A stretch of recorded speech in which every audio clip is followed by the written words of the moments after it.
En el corazón de Sevilla, bajo un cielo teñido de naranja por el atardecer, Mateo se ajustó el delantal negro mientras el bullicio de la boda llenaba el aire. Nadia en la familia García notó que el camarero que servía copas de vino era su propio primo, desterrado por su verdad. Hace 2 años, cuando confesó que amaba a otro hombre, las puertas de su hogar se cerraron para siempre. Mateo, de 28 años, caminaba entre las mesas con una bandeja en la mano, su rostro una máscara de profesionalismo que ocultaba un turbulent de emociones. La boda era de su prima Elena, de 30 años, una mujer de carácter fuerte pero corazón cálido, la única que alguna vez lo había enviado un mensaje tras su salida del armario. Pero ni siquiera ella lo había invitado hoy. El rechazo dolía como una herida abierta, y aún así, aquí estaba, sirviendo en la boda de su propia familia, contratado por la empresa de catering sin que nadie supiera su identidad. El salón, decorado con flores blancas y luces doradas, vibraba con risas y música flamenca. Mateo observaba a sus tíos, primos y hasta a su madre, todos reunidos en una celebración que lo excluía. Cada sonrisa que veía era un recordatorio de su lugar, un extraño en su propio mundo, pero no podía permitirse flaquear. Necesitaba el trabajo y algo en su interior, quizás orgullo, quizás esperanza, lo impulsaba a seguir adelante. Mientras colocaba una copa en la mesa principal, sus ojos se encontraron con los de Elena. Ella, radiant en su vestido de novia, pareció congelarse por un instante. Mateo apartó la mirada, temiendo que lo reconociera, pero su corazón latía con fuerza. ¿Sabría ella que él estaba aquí? ¿Lo importaría? La noche avanzaba, y la tensión crecía en el pecho de Mateo. Recordaba las tardes de infancia con Elena, corriendo por los naranjos, riendo bajo el sol andaluz. Pero también recordaba el silencio gélido de su familia cuando les habló de Javier, el hombre que había amado hasta que la vida los separó. Javier, un artista madrileño de 29 años, de sonrisa fácil y manos linas de pintura, había sido su refugio hasta que un accidente de coche lo arrancó de su lado hace un año. Desde entonces, Mateo cargaba con su duelo en soledad, sin el consuelo de una familia que lo había rechazado. Mientras servía el primer plato, una voz familiar lo sacó de sus pensamientos. Mateo, ¿eres tú? Era Lucia, una amiga de la infancia, ahora de 27 años, que lo miraba con sorpresa desde una mesa cercana. Ella no formaba parte de la familia García, pero su presencia era un peligro. Si alguien más lo reconocía, todo podía desmoronarse. Por favor, no digas nada, susurró él, con una súplica en los ojos. Lucia asintió, pero su expresión era de tristeza, como si entendiera el peso de su situación. La velada continuó, y Mateo se movía como un fantasma entre los invitados. Cada risa, cada brindis, era un eco de lo que había perdido. Pero algo en él se resistía a rendirse. Quizás esta noche, en medio de su dolor, encontraría una forma de reclamar su lugar. No sabía que Elena, desde la mesa principal, no había dejado de observarlo, sumamente luchando entre el amor por su familia y la verdad que empezaba a arder en su corazón. La música se intensificó, y el ritmo del flamenco llenó el aire con una energía que contrastaba con el nudo en el pecho de Mateo. Cada paso que daba entre las mesas era un ejercicio de autocontrol. Sus manos temblaban ligeramente al servir el vino, pero su rostro seguía siendo una máscara de profesionalismo. Elena, desde la mesa principal, no podía apartar la mirada de él. Recordaba al niño con el que compartía secretos bajo los naranjos, el joven que siempre la hacía reír con sus imitaciones de los profesores del colegio.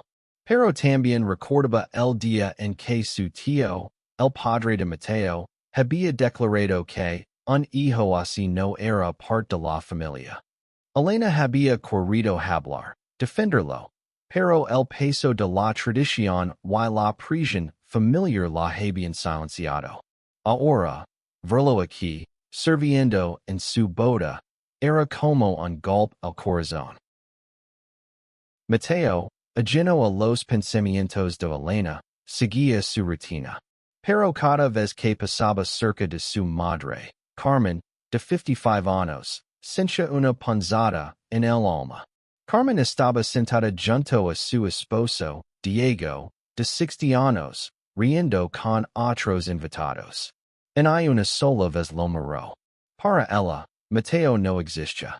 Él se preguntó si alguna vez lo había amado de verdad, o si su amor había sido condicional, atado a las expectativas de una familia conservadora.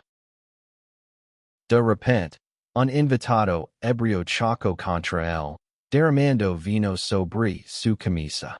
Cuidado, camarero, gritó el hombre, riendo sin disculparse. Mateo apretó los dientes, limpiándolos con una servileta, mientras los ojos de varios invitados se posaban en él. Entre ellos estaba su tío Antonio, de 62 años, el patriarca de la familia García. Antonio frunció el seno, como si algo en Mateo le resultara familiar, pero no dijo nada. Mateo sintió un escalofrío. Si lo reconocen, no sabía qué haría. Mientras tanto, Elena hablaba en voz baja con su esposo, Carlos, un hombre de 32 años, de mirada amable pero reservada. Y es Mateo, lo susurró, señalándolo con disimulo. Carlos, que no conoce toda la historia, arqueó una ceja. Tu primo, el que? Elena asintió, sus ojos brillando con lágrimas contenidas. No puedo creer que esté aquí, trabajando. Esto no está bien. Carlos la tomó de la mano. Habla con él, le dijo. Y es tu día, pero también es tu familia. Elena dudó. Confrontar a su familia significaría desafiar años de tradición, de silencios impuestos. Pero la imagen de Mateo, solo entre la multitud, la perseguía. Mateo, mientras tanto, se refugió un momento en la cocina, buscando un respiro. Ali, una compañera de trabajo, Ana, de 25 años, lo ofreció una sonrisa amable. ¿Estás bien? Pareces perdido, dijo. Mateo forzó una risa. Solo es una noche larga. Pero Ana, con su intuición afilada, no parecía convencida. Si necesitas hablar, aquí estoy. Añadió antes de volver al trabajo. La noche avanzaba, y el ambiente se volvía más festivo. Los invitados bailaban, las copas se alzaban en brindis, y Mateo seguía siendo invisible. Pero algo estaba cambiando. Elena, desde su lugar, tomaba una decisión. No podía seguir ignorando la injusticia que tenía frente a sus ojos. El primer baile de los novios estaba a punto de comenzar, y el salón se lleno de aplausos. Elena y Carlos se levantaron, tomados de la mano, mientras la música suave de una guitarra española envolvía la sala. Mateo, desde un rincón, observaba en silencio. Ver a Elena tan feliz le dolía y lo alegraba, al mismo tiempo. Quería odiarla por no invitarlo, pero no podía.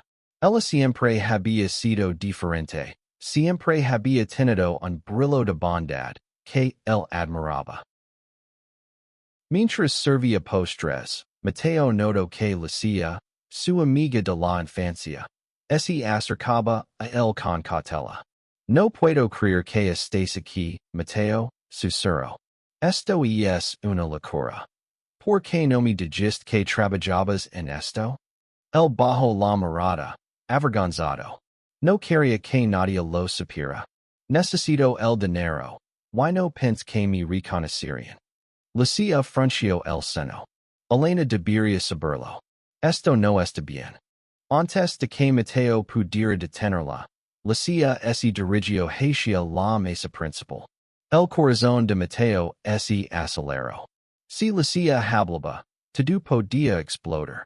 Intentó seguirla, pero otro camarero lo llamó para ayudar con una bandeja. Estaba atrapado. Mientras tanto, Elena bailaba con Carlos, pero su mente estaba en otra parte. Cuando Lucia se acercó y le susurró algo al oído, su rostro cambió. Dejó de bailar y buscó a Mateo con la mirada. Lo encontró sirviendo café en una mesa cercana, y por un momento, sus ojos se encontraron. Había dolor en la mirada de Mateo, pero también una chispa de desafío. Elena se disculpó con Carlos y camino hacia él. Mateo, dijo en voz baja, su tono lleno de emoción. Él se tensó, esperando lo peor. ¿Por qué estás aquí? ¿Por qué no me dijiste nada? Mateo apretó los labios, luchando por mantener la compostura. No fui invitado, Elena, pero necesitaba trabajar. No es tu culpa. Ella negó con la cabeza, sus ojos brillando. No, no está bien. Eres mi familia. Deberías estar aquí como invitado, no como, no termino la frase, pero el peso de sus palabras llenó el aire. Mateo sintió un nudo en la garganta. Yo no soy parte de esto, murmuró. Lo decidieron hace mucho. Yo no, dijo Elena, su voz temblando. Y no voy a dejar que esto siga así. Antes de que Mateo pudiera responder, ella se giró hacia el centro del salón, donde la música seguía sonando. Algo en su postura sugería que estaba a punto de hacer algo que cambiaría todo. El ambiente en el salón se volvió eléctrico cuando Elena subió al escenario donde la banda tocaba. Tomó el micrófono, y la música se detuvo abruptamente.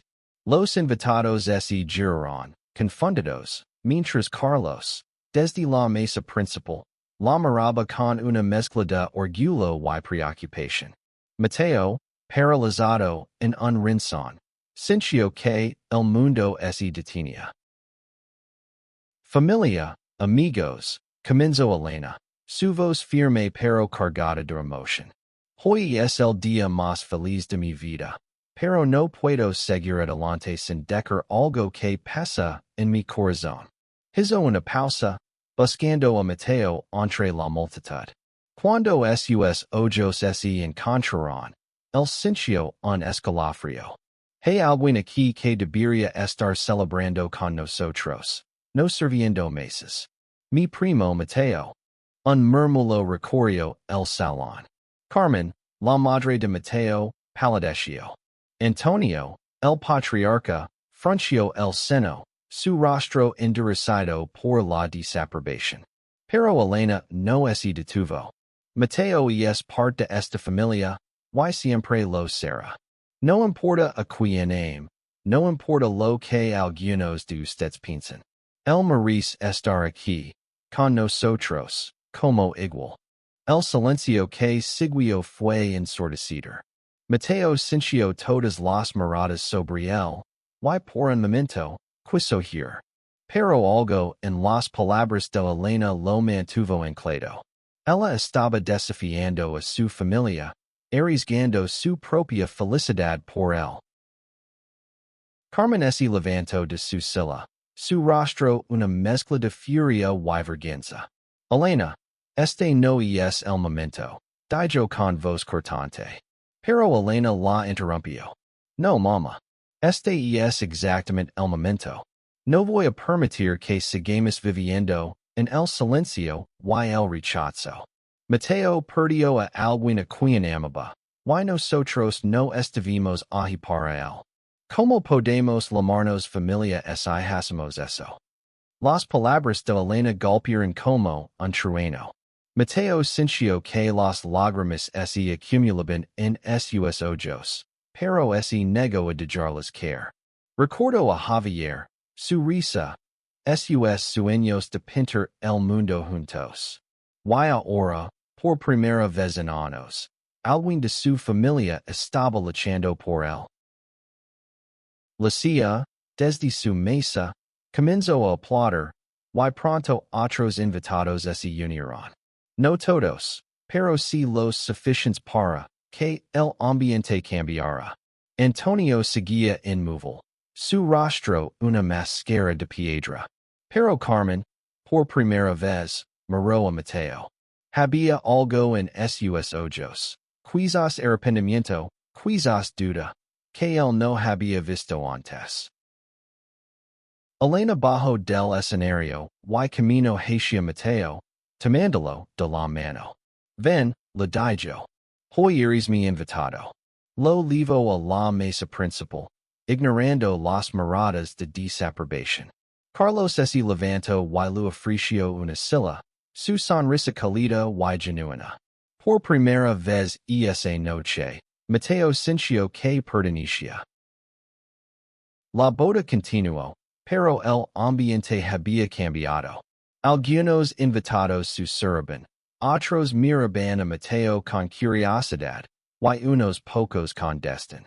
Pero él, sentado junto a Elena y Carlos, sentía una mezcla de alivio y ansiedad. La valencia de Elena lo había salvado, pero también lo había expuesto. ¿Qué vendría ahora? Carmen se acercó a la mesa principal, su expresión tensa. Elena, ¿cómo pudiste hacer esto? Susurró, tratando de mantener la compostura. Esto es una boda, no un circo. Elena la miró con firmeza. Mamá, esto es lo correcto. Mateo es mi primo, tu hijo. No podemos seguir fingiendo que no existe. Carmen miró a Mateo, y por un momento, pareció que había decir algo. Pero luego se dio la vuelta y regresó a su mesa, diciendo un vacío que dolía más que cualquier palabra. Mateo bajó la mirada, sintiendo el peso de su rechazo una vez más. Carlos, intentando aligerar el ambiente, le puso una mano en el hombro. Hoy, Mateo, me alegra que estés aquí. Elena me habló mucho de ti. Su tono era genuino, y Mateo logró esbozar una sonrisa. Gracias, murmuró, aunque su corazón seguía dividido. La noche avanzó, y los invitados volvieron a sus conversations y bailes. Lucia se acercó a Mateo, trayendo una copa de vino. Eres más valiente de lo que crees, le dijo. Estar aquí, después de todo lo que has pasado eso es fuerza. Mateo negó con la cabeza. No me siento valiente. Solo estoy sobreviviendo. Lucia lo miró con seriedad. A veces, sobrevivir es lo más valiente que puedes hacer. Pero no estás solo ahora. Sus palabras eran un bálsamo, pero también un recordatorio de lo mucho que había perdido. Pensó en Javier, en cómo habría amado esta noche, bailando bajo las luces, riendo sin miedo. Elena, mientras tanto, hablaba con otros invitados, asegurándose de que nadie tratara a Mateo con desprecio. Su determinación era feroz, pero también agitadora. Sabía que su familia no cambiaría de la noche a la mañana, pero estaba dispuesta a luchar por cada paso adelante. Cuando la banda comenzó a tocar una canción más lenta, Elena tomó la mano de Mateo y lo llevó a la pista de baile. No me digas que no, bromeo, aunque su voz estaba cargada de emoción. Mateo dudó, pero la calidez de su prima lo convenció. Bailaron juntos, como lo hacían de niños, y por un momento, el mundo pareció más ligero. El baile terminó, pero la noche guardaba sorpresas. Mientras Mateo regresaba a la mesa, sintió una mano en su hombro. Era su tío Antonio, el patriarca. Su rostro seguía siendo duro, pero había algo nuevo en sus ojos, una sombra de duda. Mateo, dijo su voz grave. No estoy de acuerdo con lo que eres. Pero no quiero perder a mi hija también. Las palabras eran frías, pero para Mateo, eran un rayo de esperanza. No era una disculpa, ni una aceptación completa, pero era algo. Asincio, sin saber qué decir. Antonio se alejó, y Mateo se quedó allí, procesando lo que acababa de pasar. Elena, que había observado la interacción desde lejos, se acercó. ¿Qué te dijo? Preguntó, preocupada. Mateo se encogió de hombres. No mucho, pero creo que tal vez, algún día, podemos hablar. Elena sonrió, aunque sus ojos estaban llenos de lágrimas. Eso es más de lo que esperaba. La boda llegaba a su fin, y los invitados comenzaban a despedirse. Mateo ayudó a recoger las mesas, incapaz de abandonar su papel de camarero por completo. Pero ahora, cada paso que daba sentia diferente. Ya no era un extraño. Elena lo había reclamado como familia, y aunque el camino por delante sería difícil, había dado un paso hacia la reconciliación. Mientras limpiaba, Ana, su compañera de trabajo, se acercó. O lo que pasó, dijo. Eso fue increíble. Tu prima es una fuerza de la naturaleza. Mateo sonrió, esta vez con sinceridad. Sí lo es. Ana le dio un abrazo rápido. Tu también eres increíble, Mateo. No lo olvides. Cuando la última mesa estuvo limpia, Elena y Carlos se acercaron. Ven con nosotros, dijo Elena. No te vayas todavía. Lo llevaron a un pequeño patio fuera del salón, donde las estrellas brillaban sobre Sevilla. Ali, bajo la luz de la luna, hablaron como en los viejos tiempos, recordando momentos felices, compartiendo sueños rotos y nuevos. Mateo les habló de Javier, de cómo su amor lo había cambiado, de cómo su perdida dolía. Carlos escuchaba en silencio, mientras Elena tomaba su mano. No estás solo, le dijo. Y nunca más lo estarás. La boda terminó, pero para Mateo, era el comienzo de algo nuevo. Mientras caminaba por las calles de Sevilla, el aire fresco de la madrugada lo envolvía. Por primera vez en mucho tiempo, sentía esperanza. No todo estaba resuelto. Su madre aún no había hablado con él. Y su tío Antonio seguía siendo un muro difícil de derribar. Pero Elena había abierto una puerta que, él creía, cerrada para siempre. Cuando llegó a su pequeño apartamento, Mateo sacó una foto de Javier del cajón. La miró, diciendo que las lágrimas caeron libremente. Te habría encantado verla pelear por mí. Susurró, sonriendo entre el dolor. Guardó la foto y se permitió a sí mismo seguir adelante. No solo por él, sino por el amor que había compartido con Javier, por la familia que aún podía recuperar. Días después, recibió un mensaje de Elena. Ven a casa el domingo. Mamá quiere hablar. El corazón de Mateo dio un vuelco. No sabía qué esperar, pero por primera vez, estaba dispuesto a intentarlo. La historia de Mateo no era solo lada un hombre recasado por su familia. Era la historia de alguien que, a pesar del dolor, encontró la fuerza para seguir siendo el mismo. Y gracias a Elena, supo que el amor verdadero, el de la familia, el de los amigos, el de un amante perdido, siempre encuentra una forma de brillar, incluso en la oscuridad. Se sentó en su balcón, mirando las luces de Sevilla, y pensó en el futuro. No sería fácil, pero ya no estaba solo. Había encontrado su lugar, no solo en la boda, sino en el mundo. Y eso, para Mateo, era suficiente.